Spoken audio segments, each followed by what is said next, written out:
Halo Sobat Bola Indonesia, apa kabar? Semoga semua dalam kondisi sehat, bahagia, dan selalu dilimpahkan banyak rezeki yang bermanfaat. Amin, amin, Amin. amin, amin, amin. Bro Ipung, sebentar lagi ada Ya, laga AFF U19 nih di Asia Tenggara ini. Menurut iya. Bro Ipung ada sejarahnya nggak nih? Iya, memang AFF Under 19 ini kan dimulai dari tahun 2002 ya. Mhm, Sampai saat ini memang sudah tercatat ada beberapa negara yang terlihat begitu dominan sebagai juara gitu di dalam gelaran ini. Di mhm, antaranya adalah Thailand dan Australia. hmm. Thailand dari sejak AFF Under 19 bergulir sudah dengan Australia sudah 5 kali juara gitu loh, bro. Hmm. Jadi memang pada saat itu Australia masih ikut berpartisipasi, dan terakhir di tahun 2019 pun Australia masih ini ya masih sebagai kontestan dan sebagai tampil sebagai juara gitu loh. Hmm. Sementara di deretan negara-negara lain yang pernah menjadi juara, Hmm. 2 kali Myanmar juara Under 19. Hmm. Dan ada 3 negara yang baru sekali, Hmm. antaranya Indonesia, Vietnam, dan Malaysia. Itu adalah Hmm. 3 negara yang pernah mencicipi juara Piala AFF Under 19 gitu loh, bro. Hmm. Indonesia kapan Bro jadi juara? Nah, itu Udah lama Indonesia atau? waktu sudah lama, sudah hampir 9 tahun yang lalu ya. Wah. Tahun 2013 Indonesia juara itu mengalahkan Vietnam di final. Hmm. Itu dengan 7-6 penalti, adu penalti. Oh, tipis Jadi ya. saat itu memang tim yang dibawa kepelatihannya Indra Safri waktu itu Hmm. mengalahkan Vietnam 7-6, dan tonggak-tonggak pemain ya, Hmm. katakanlah pilar-pilar pemain yang saat itu bermain itu angkatannya Evan Dimas, Hensa Muyama, dan segala dan semacamnya gitu ya. Hmm. Dan Hargianto juga seperti itu. Jadi memang itu boleh dibilang saat itu ya boleh dikatakan Hmm. bahwa sudah muncul harapan ya buat Indonesia melihat bahwa di Under 19 kita sempat juara. Dan kita juga sempat punya ini ya, punya pikiran gitu ya, Hmm. bahwa ini adalah generasi emas sepak bola nasional saat itu ya. Hmm. Walaupun pada perkembangan selanjutnya generasinya Evan Dimas juga belum bisa keluar menjadi katakanlah kampiun di kawasan Asia Tenggara katakanlah, atau bisa tampil di Piala Asia, itu belum kesampaian. Jadi Hmm. baru di tahun inilah Indonesia bisa ini ya di fase senior, di Hmm. senior itu bisa tampil di Piala Asia gitu loh, bro. Hmm.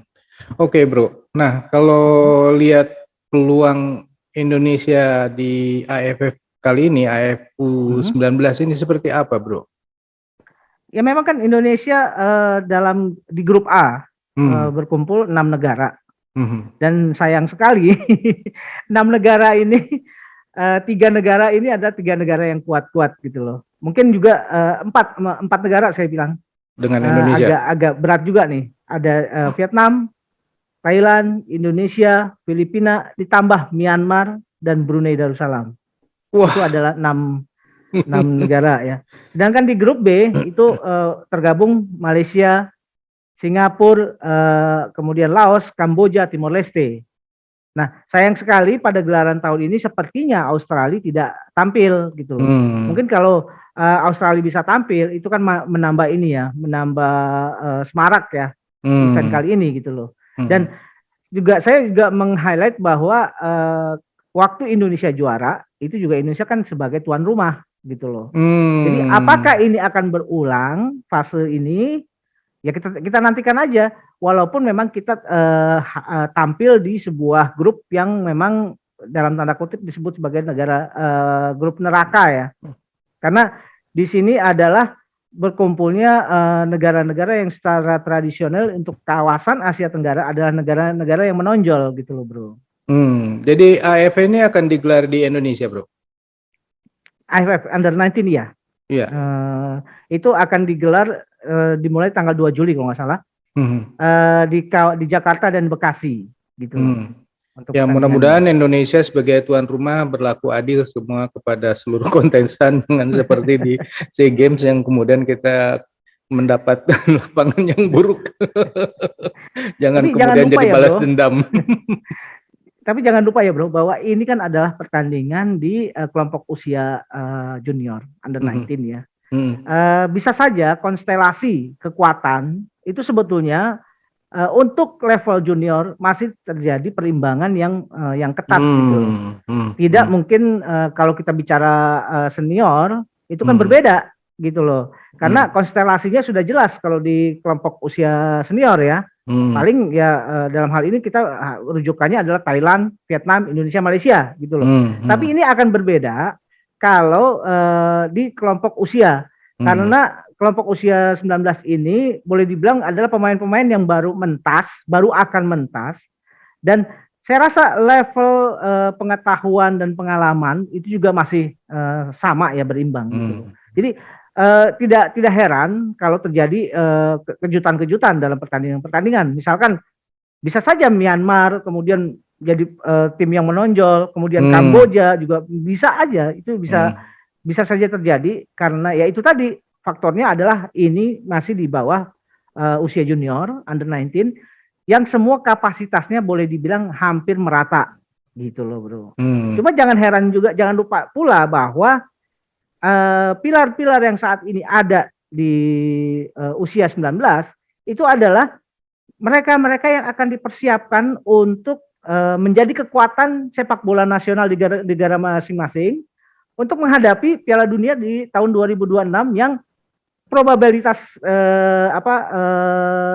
kehadiran negara-negara di Asia itu akan lebih besar, 8,5 gitu loh. Ya, betul.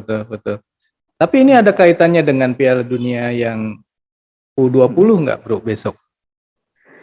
Ya, ini kan kalau kalender Piala Dunia tuh ditetapkan kan jauh sebelum Piala AFF ya. Karena mereka lebih ini ya, lebih rujukannya adalah lebih global gitu loh. Jadi penunjukan untuk menjadi tuan rumah Piala Dunia itu justru dilakukan jauh sebelum Piala Dunia itu dilakukan. Misalkan Indonesia saat ini ditunjuk sebagai tuan rumah Piala Dunia.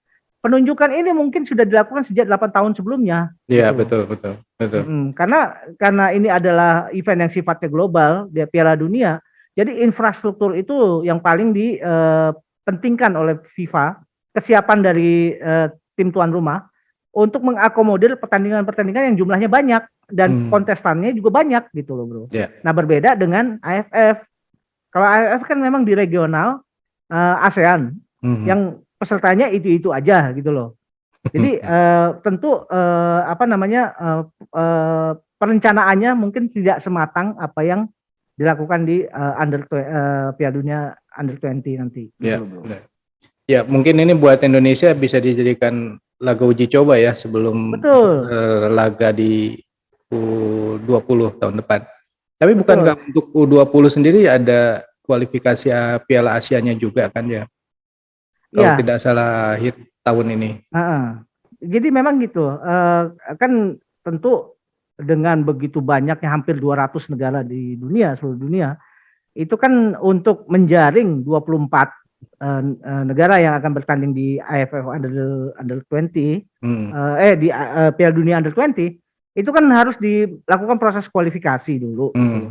Nah, kualifikasi setahu saya ya itu untuk yang under 20 sepertinya belum ya, baru akan dilakukan ya. Tapi betul. Memang karena Indonesia ditunjuk sebagai tuan rumah, Indonesia tidak menjalani fase kualifikasi. Itu satu. Makanya event yang di AFF ini bisa dijadikan ini ya, tolok ukur. Betul. Atau dijadikan semacam ajang uji coba untuk mematangkan pemain-pemain yang akan diterjunkan pada AFF di Piala Dunia nanti gitu loh, Bro. Jadi ini bagus sekali ya, ada rentetan yang bisa menjadi bersinergi ya antara satu event dengan event lain gitu loh, Bro. Iya, betul. Kebetulan waktunya nggak terlalu jauh ya ininya selisihnya. Ya memang kalau Piala Dunia kan biasanya mengambil peserta dari Piala Asia dulu kan. Nah, di Piala Asia baru ada sebelumnya untuk berlaga di sana ada kualifikasi dulu. Jadi memang Indonesia kalau untuk menjadi peserta Piala Dunia U20 tahun depan, kita sudah otomatis masuk ke situ. Tetapi untuk berlaga di Piala Asia tetap harus melewati kualifikasi Piala Asia yang akan berlangsung di akhir tahun ini. Kurang lebih seperti itu kan ya. Kita balik lagi ke AFF yang grup neraka ini. Walaupun kansnya masih katakanlah merata ya antara semua negara karena ini ada di kelompok usia yang masih muda. Kira-kira kans Indonesia seperti apa, bro, di sana? Apakah ya dibandingkan dengan Malaysia, dibandingkan dengan Malaysia kan di grup yang berbeda dengan Vietnam, Thailand yang rata-rata kan memang di seniornya lebih unggul lah gitu. Iya, saya sih melihat bahwa peluang Indonesia cukup besar ya, besar lah katakanlah untuk event kali ini, karena kita juga kan punya pemain-pemain yang bahkan di usia 17 sudah pernah turun juga di fase senior gitu loh. Contohnya Marcelino Ferdinand dan Ronaldo Kuate. Kemudian kita juga melihat bahwa ada perkembangan tim nasional Under 19 Indonesia itu juga kan sempat turun di turnamen Toulon kemarin. Walaupun hasilnya dari 12 negara kita mendapat di posisi 10 gitu loh. Tapi itu juga bukan suatu suatu hasil yang buruk juga, karena dalam perjalanannya Indonesia juga bisa mengalahkan Ghana dalam hal ini ya. Nah, tentu rentetan persiapan ini saya pikir adalah rentetan persiapan yang cukup matang gitu loh, yang sudah dilakukan oleh Federasi Sepak Bola gitu.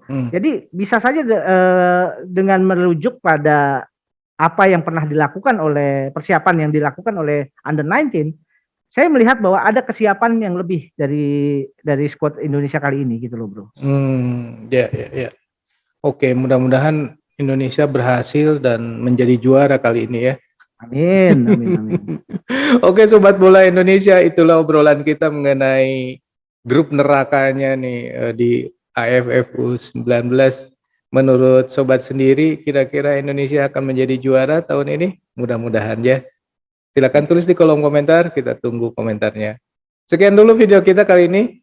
Kita lanjut di video yang akan datang. Siap. Dengan tema yang lain. Bye.